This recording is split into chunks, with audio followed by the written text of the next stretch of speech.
I created a poll on Facebook about 2 weeks ago asking you what sort of tutorials you want to see from me. And the top two most popular topics were how to create a drop using vocal chops, and the second one was how to humanize chords and melodies. Today we'll be looking at how to humanize vocals and melodies, and in the next episode we're going to be talking about how to create a drop using vocal chops and vocal samples and whatnot. A little side note, if you want to learn more in music production, you can add me on Skype. It's going to be linked in the description and on screen right now. And we can talk about music and I can teach you whatever you want to know. I've done this a couple of times now and I think it's really interactive, and yeah, it's really awesome to just connect with you guys. So I'm always open for, Skype calls, so just contact me there and we can talk about it. So today we are humanizing melodies and chords. Now, what does it mean humanizing a melody or chord? So often when we play a piano or any other instrument, we don't play all the notes perfectly. Some notes are a little bit quiet, some notes are a little bit loud, and they might be a little bit off, not on beat.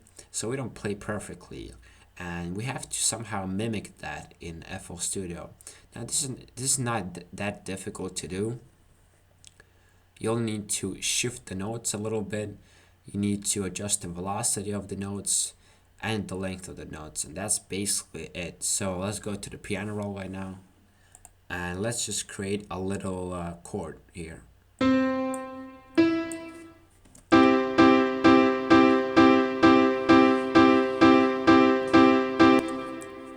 Now, as you can see, it does sound not that bad, but it sounds too robotic. All of the notes are perfect, nothing is changing, they're aligned perfectly, the velocity is the same, everything is, perfect.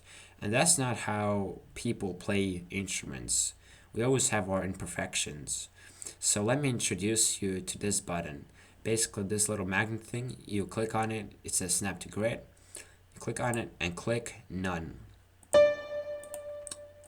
So once you have that, you can basically move all of the notes however you like. Check this out.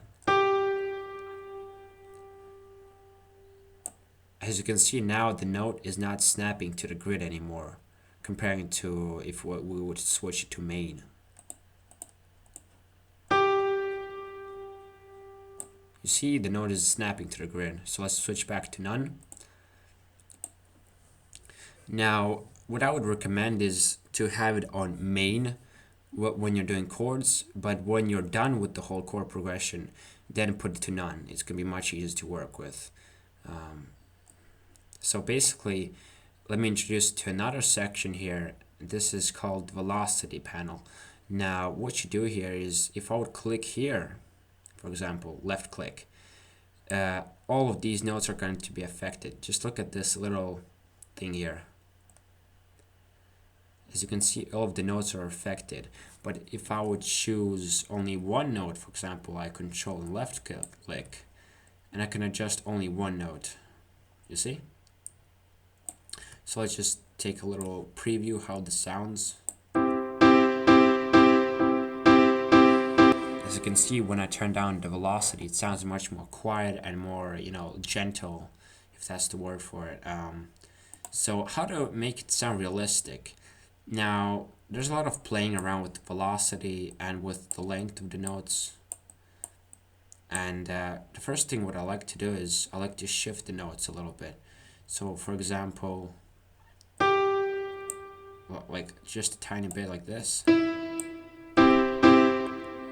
can see the difference already. And you don't have to go too random on this, but just shift them a tiny bit however you like. Not too much though, this would be too much.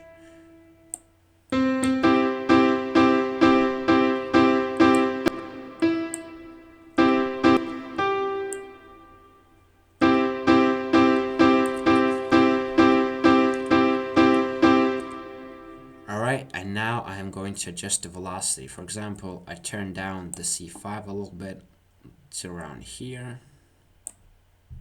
I'm gonna make it like this, that the first note is quiet and the second note is a bit loud. So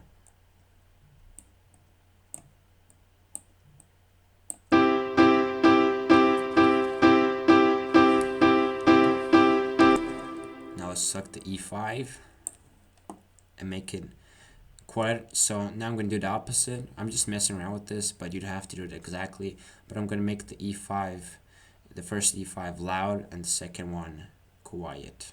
So it's opposite to the bass. Not bass, but the C5.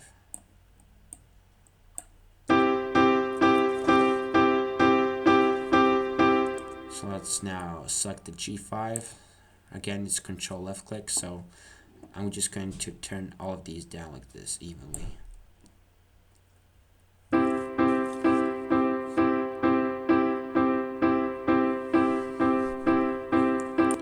Alright, so let me turn down the E5 a little bit again. Let's just put it to around here.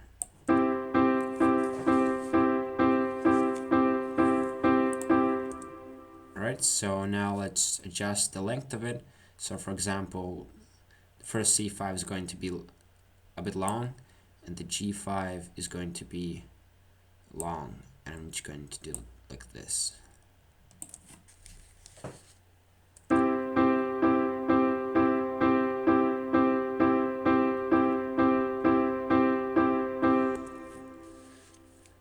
And here I'm just going to make the E5 a bit longer, a bit shorter, longer, shorter.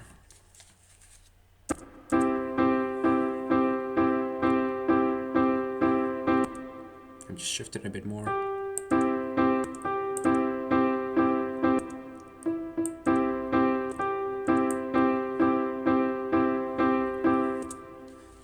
Now let's add a tiny little melody here.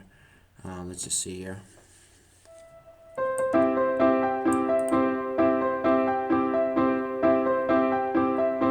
Okay, same thing, we just shift the notes here. Switch to none again.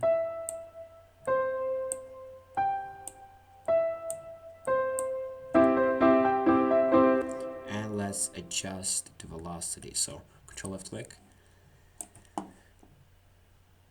and switch it here.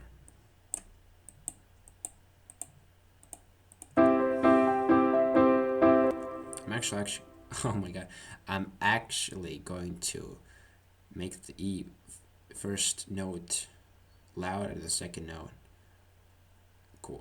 quiet. So let's do this.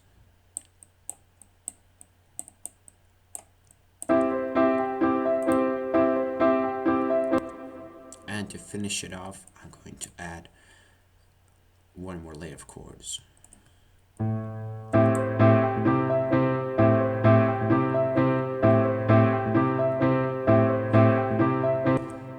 And that's basically it. So I hope this was helpful for you, and I hope I got everything cleared out.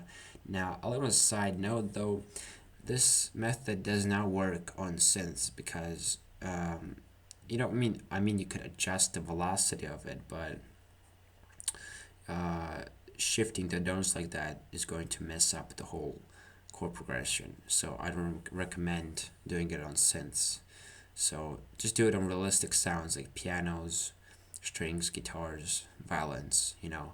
But on synths, I wouldn't recommend using this technique. Only adjust the velocity. So thank you for watching, and in the next episode we'll be looking at how to make a job using vocal chops and samples. Thank you for watching, and see you in the next one, guys. Peace.